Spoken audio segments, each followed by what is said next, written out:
Welcome to the Unapologetic Man Podcast, the only podcast that's all about self-improvement, confidence, success, women, and being a man without making any apologies for it.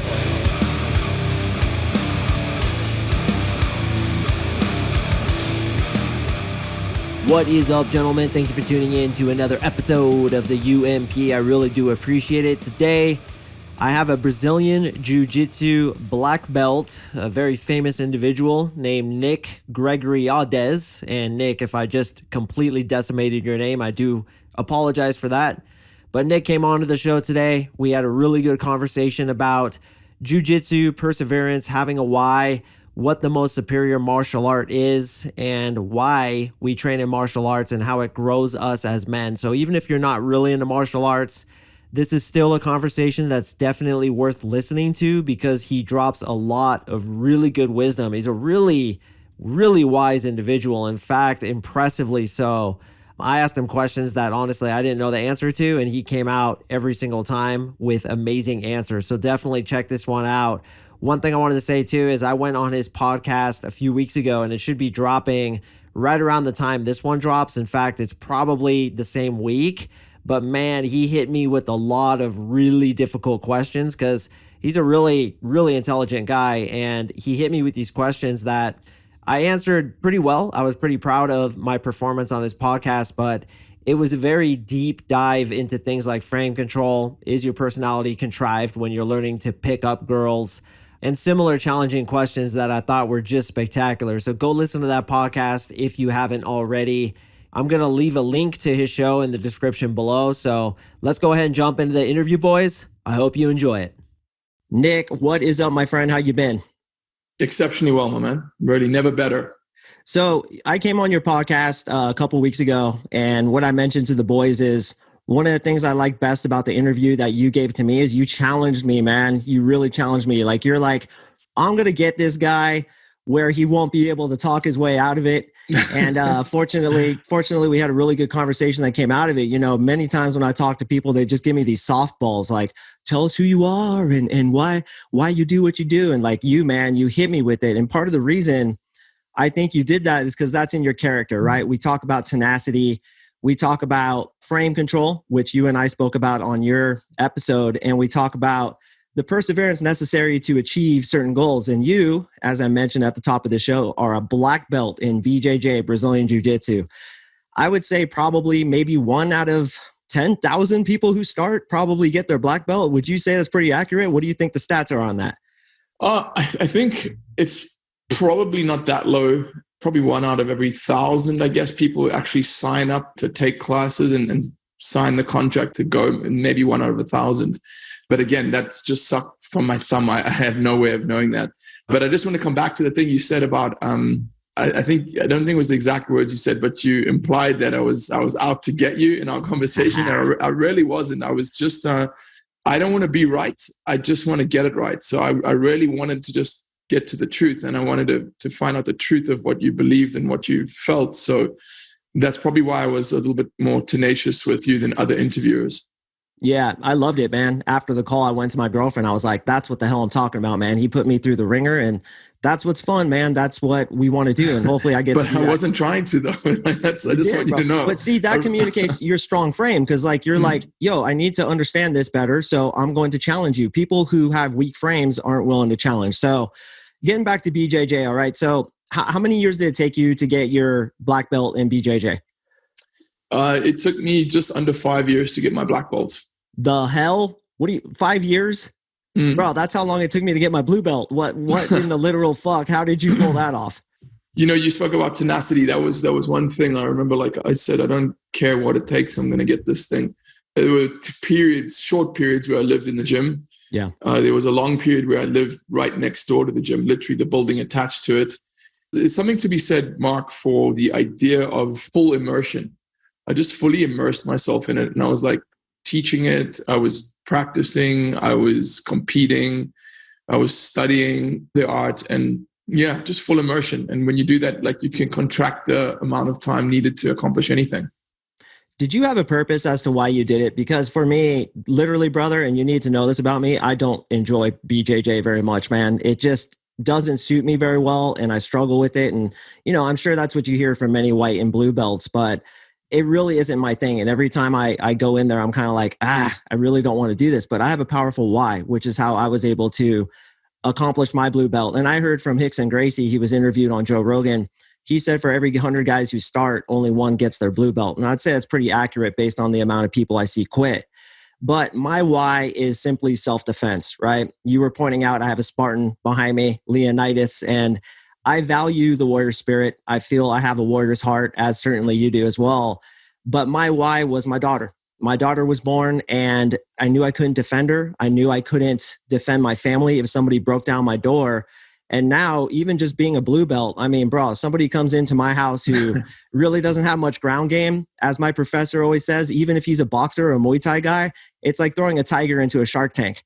Once I get that motherfucker on the ground, I feel pretty confident. If he doesn't know anything, if he's a purple belt, I'm fucked, right? But if he doesn't know anything, I'm screwed. So you immersed yourself in this for 5 years, lived next to the JoJo, went all the time. What was your why as to why you did this? Like, why would you even bother? Did you just like it? First of all, I'll say, Mark, it's really impressive to me that you admitted that you don't really enjoy it. Yeah. Because a lot of people don't do that in life, right? And they'll just pretend it's great and carry on. Yeah. And it's even more impressive to me that you still go back. That says a hell of a lot about you and the type of person you are. I mean it. I'm not just throwing out a compliment. That really says a lot about you. To be honest, I'm at the stage in the game, I'm a bit older now. My body, like jiu-jitsu hurts me now. It really hurts my body. I have my lower back is always tight and sore the next day. And I love being on the mat with the guys. I love hanging out with my friends and the students and teaching and all those things. But the actual sparring element of jiu-jitsu, I don't really enjoy that much anymore. But I'm the same as you. I do it because that's why I do it. I do it because I don't enjoy it. And I know like it's good for me, right? Yeah, like I know it's good for me. So I respect you very much for doing that. The why, the truth is, man, when I was younger and I started, I was just very good at it. I was very, very good at it. I had a natural aptitude for it. And I saw a path in my mind where I could make it my career and build a business out of it. And, like build a legacy for my family. That was the why for a long time as to why I did it. And I think that's one of the things that allowed me to just push through a lot. What was one of the, from your memory, one of the downest moments? And while you think about that, I'm just going to tell you my own. I popped my knee out really bad while I was around a 2-stripe white belt, hurt my back many times, been injured countless times. I'm 45. I don't know how old you are. How old are you? Are you around that age? 42. Okay. Yeah. They say when you get in your 40s that jiu-jitsu really, they have a picture of a guy, he's a block of ice, and it says, when the doctor tells you to ice where it hurts after BJJ practice, right? And he's just an entire block of ice, right? Yeah. So for me, that was like my down point, and my hip went out and my knee was out, and I was like, yo, is this worth it? Because I set the goal. I wanted to achieve my blue belt. That was the goal I set. So did you have a come to Jesus meeting, as they say, where it's like you almost rang that bell and said, fuck this, it ain't worth it, and you almost quit? I've had a bunch, man. A bunch. Yeah. Look, one of the first ones, I mean, I've had not bad injuries. I've had injuries that have been challenging. I've had a tough knee one as well. I remember I made it to one of the biggest competitions in the world. I won the national qualifier to fight in the 80cc Jiu-Jitsu World Cup in Abu Dhabi. So got an all expenses paid trip to go there and fight there. And in my first round, I drew one of the best fighters in the world at the time. And the guy just bashed me. It was not even a contest for him, really. And then in the second division, the absolute division, I drew him again, the same guy. And he thrashed me just as bad. And I remember at that point, I was like, I don't know if I've got this in me. I don't know if I want to keep doing this. And there've been other points, especially, like I said, when you get older and, sometimes I just wake up and my body is so sore. It's a battle to continue. I'm not going to lie. It's difficult, right? But the rewards always exceed the price. The gift that comes is always worth the price that's paid. What are some of the gifts? Not too dissimilar from yours, but like in a room of men who don't train jiu-jitsu, like, I mean, you just have a presence that they don't have, right? Like, yeah. I only know that because when I go into a room like the World Championships where everyone else is a good black belt, I just don't feel like a superhero anymore. I'm like, shit, like these guys are all as good as me or better generally. So when you're not in that environment, when you're just moving through regular life, you really get a newfound appreciation of, man, if it comes down to hand-to-hand combat, like against an untrained guy, it's not even a fair match, right? So that gives you a sort of a presence in the world, a physical presence that I think I appreciate, like knowing that, sure, I mean, look, if I walk into a gang in South Central LA, like I'm not going to be able to take care of myself against a group of guys with knives and guns. But generally, like if some guy looks at me weird on the street, I'm not going to back down, right? I'm like, I've got like some skills, some tools, right? Some abilities. And besides that, I think even way more important than that is the camaraderie and the group of men that I've become friends with, that I have in my life. This amazing group of men. It's just been one of the biggest gifts of my life. Like I've met such profoundly special people doing jiu-jitsu, and I am truly grateful for them. Yeah. What I think about too, is if you do what's easy in life, your life will be hard. When you do what's hard, your life will be easy. And like you hear about people who have achieved their black belt in karate.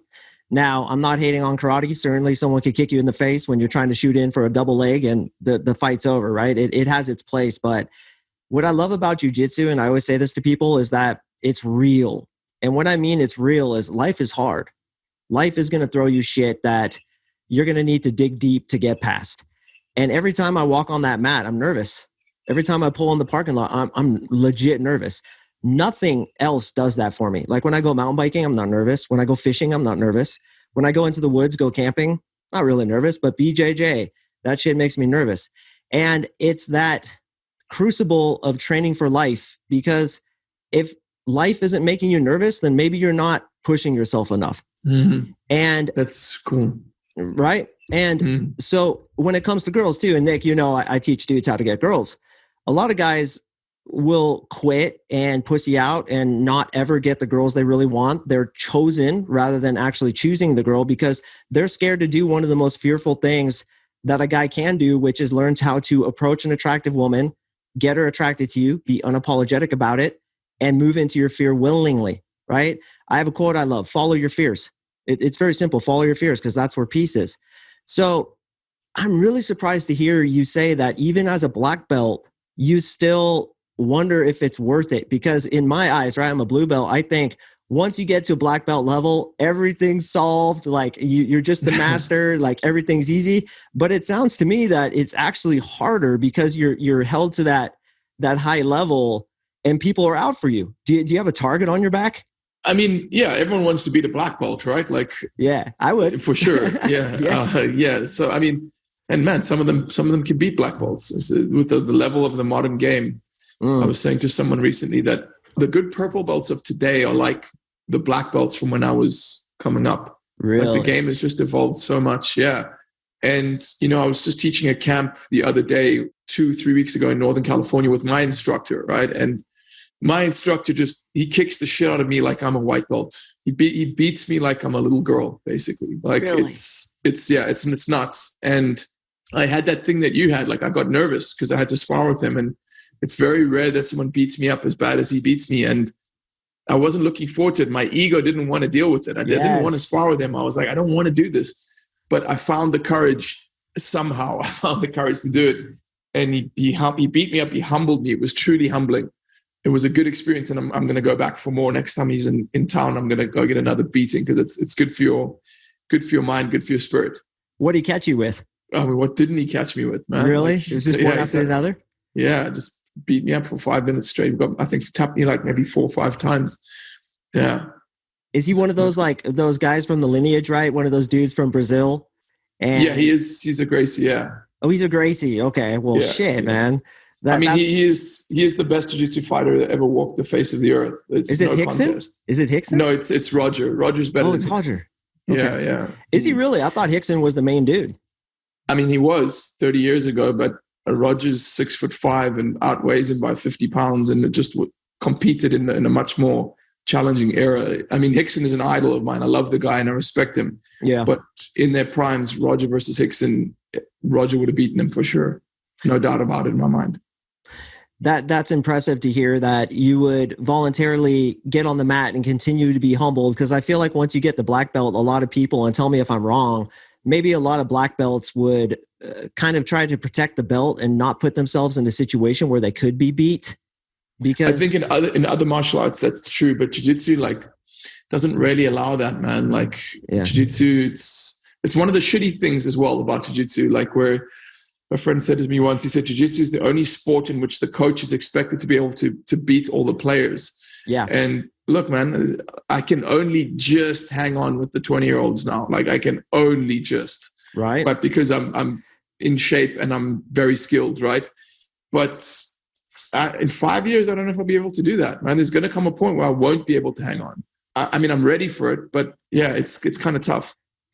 I go in next to a college, next to CSU, Colorado State University, bro. It's all 20-year-olds that are like D1 wrestlers, right? I'm 45 and just get fucking, dude. It's like these guys spaz out, especially the new white belts. They're dangerous as fuck, man. I've gotten a black guy, a kid like hit his head into me and just they freaking spaz and you can't do much. So, but that's what a real fight's going to be. And that's why I like BJJ. So I want to talk a little bit about perseverance and having a never quit attitude. I'm absolutely obsessed, Nick, with the never quit attitude, particularly when it comes to things like BJJ, things like spec ops guys like Navy SEALs, right? They go into buds training, 100 guys go in, only like 8 graduate because they will literally die before they quit.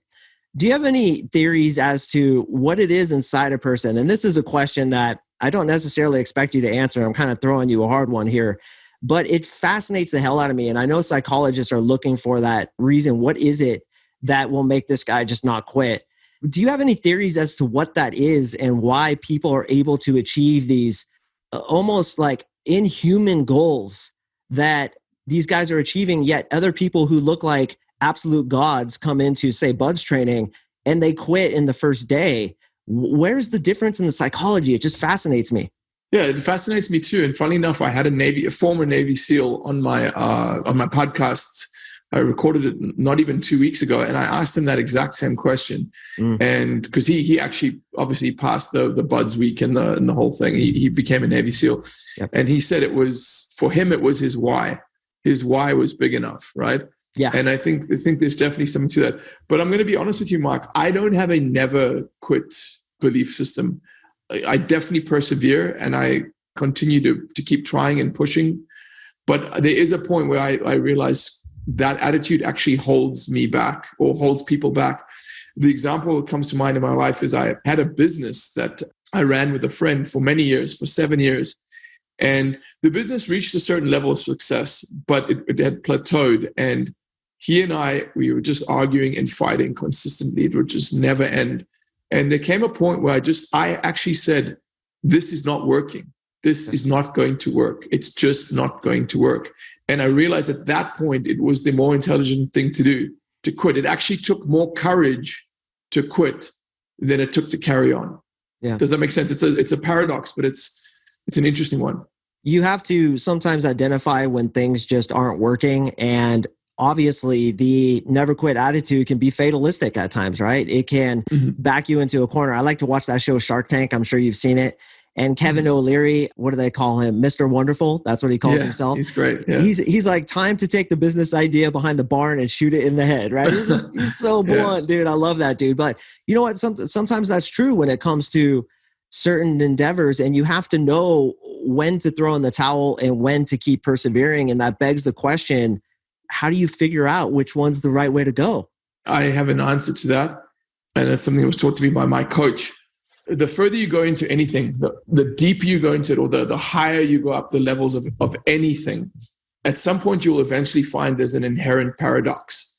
There's something that can be argued either way, right? Like, should I quit or should I continue, or whatever it might be? Or, they say at the heart of love, you'll find hate, and at the heart of hate, you'll find love. There's an inherent paradox at the deepest part of everything.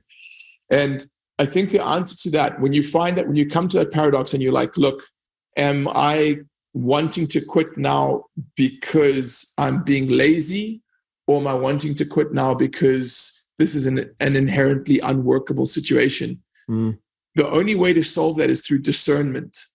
That word discernment is a word that we don't use much in the modern world, but it's such an important word. As you become a man, as you become a self-actualized human being, you have to really master the art of discernment, because there are many confusing things in life. Many of them. There are many situations in which you will not be given an answer from the outside world. You won't be able to listen to a podcast or read a book or go to a mentor or go to someone, and you will have to use your own internal discernment to answer. And so to me, that's the answer to your question. It's using your own discernment. All right. So I'm in a situation right now where I got my blue belt. I achieved it, right? I'm finding I'm getting really bad tendonitis right here in my elbow from pulling the gi, and my fingers are all jacked up. And my purpose is to defend myself. Okay. And I prefer no gi because there's not as much of that pulling, and it kind of seems easier on my tendonitis. What would you as a coach recommend? My only objective, like, bro, I'm not trying to do sport jiu-jitsu. I don't give a shit about that. What I care about is I'm walking down the street and somebody attacks me and my family. I'm watching TV with my girls. I have a daughter and I have a woman, and somebody breaks in and I need to neutralize that person. At the point that I'm at now, I don't enjoy BJJ. Sometimes I do. I'm not going to say it's complete 100%, right? Like when I get taps, I'm not going to lie, bro. Like it feels pretty good, but I don't want to continue on the track that I've been just to get better at choking people with their gi, because the chances of a guy wearing a gi when he breaks into my house are near zero, right? He might be wearing a jacket. So if I were to pursue maintenance mode with no gi and perhaps get into boxing or something else or MMA, could you help guide me? Because this is a question that's been on my mind. Yeah, and it's an excellent question. And I think you're on the way to having the right answer. The thing with martial arts, right, is especially something like jiu-jitsu, is you're training your awareness. You're training your ability to deal with an uncomfortable situation, right? As you said in the beginning, life is challenging, life is difficult. And I think at this point, you would get as much or more from adding or even trading the jiu-jitsu for wrestling or no-gi or boxing or Muay Thai or something like that. I've often said, there's no doubt in my mind, look, I've been training jiu-jitsu for 20 years, but a guy who's trained jiu-jitsu for 2 years, boxing for 2 years, Muay Thai for 2 years, and wrestling for 2 years will probably kick the shit out of me. There's no doubt about it, right? Like, really? You think that? Yeah. Okay. Yeah. I think that as long as he's got like enough jiu-jitsu to neutralize my jiu-jitsu and he knows how to strike, he'll probably beat me in a fight, right? So this idea, like you even said earlier, you've got enough to beat an untrained guy. But you still want to do that thing that's keeping you in that place where you're challenging yourself and you're uncomfortable and everything like that. And as I said, any functional martial art like boxing, Muay Thai, wrestling, judo, I wouldn't do some garbage like, I'm not even going to name them, but most martial arts are garbage. Yeah. I would do one of those or what I would say is if your hands and your elbows are giving you issues, you need to counter stretch a lot, putting your arm in extension. So you get flexion a lot from gripping. Your fingers are going into flexion. Yeah. So you need to go into extension and like do that kind of stuff a hell of a lot to counter the repetitive strain injury that you're starting to develop. I don't want to back you into a corner the way you did me when I came on your episode. Do it. I'm messing with you. All right, I got to ask, bro, because I see it everywhere. Krav Maga. Gotcha. I'm going to be honest. I think it's bullshit. I've always thought Krav Maga is bullshit. It's a really hokey, weird kind of thing. That's like, give me a guy who's trained. Like, this is the way I'd put it. Let's say it's the end of the world and there's roving gangs of street thugs that are or anarchists that are wandering around and someone gives me the option. I can have 5 jiu-jitsu black belts with me for the end of the world or 5 Krav Maga experts. It's not even a question in my mind. Like I take the jiu-jitsu guys. Yeah. In fact, I take 5 wrestlers over 5 Krav Maga guys, or I take 5 boxers, or I take 5 Muay Thai guys or 5 judo guys. I just don't buy it, man. It's just hokey. And don't get me wrong, there are some tough guys who do Krav Maga that would be tough if they did anything, right? Yeah. But let me give you another thought experiment. If you took 2 identical twin brothers at 18 years old and a Krav Maga guy, and you gave one to a Krav Maga guy to train for 6 months and one to me to train for 6 months in jiu-jitsu, and then put them in a room and see who would survive that encounter, I'd put my money on the jiu-jitsu guy every single day of the week. Like there's just no doubt in my mind. Yeah. Right? Yeah. And even like I would put my money on a jiu-jitsu guy no matter what the other fighter is, like a Muay Thai guy. There was a fight between what was his name? He was one of the best Muay Thai guys I really should have looked at this before we got on. And he was one of the best Muay Thai guys from Thailand. And he fought a guy it was a black dude from America who had a little bit of Muay Thai, but he was like a BJJ expert. First round was all Muay Thai. So they're exchanging blows and it's like going pretty even, right? Second round, bro, he takes him to the ground, double leg takedown and chokes him out within like 15 seconds. And I turned to my girlfriend. I was like, dude, it's like throwing a tiger into a shark tank, right? If you can get the guy to the ground, then you can neutralize him. However, if there's 3 guys coming at you and you take one to the ground, the other guys are kicking you in the head. And I have an old student who's a black belt in Krav Maga, awesome guy. And he's like, we train for that situation, right? Which is where striking is imperative. So in lieu of doing Krav Maga, would you suggest boxing for me? Muay Thai? I've done some Muay Thai. Yeah, I'd say Muay Thai is an amazing art. It's hard on the body in your 40s as well, right? Like any real striking art is going to be hard on the body. Just to continue that analogy of throwing a tiger into a shark tank, if you go to a jiu-jitsu academy, or okay, let's say if you put an MMA fighter, a proper modern, well-rounded MMA fighter in with a jiu-jitsu guy, it's like putting a killer whale into a shark tank.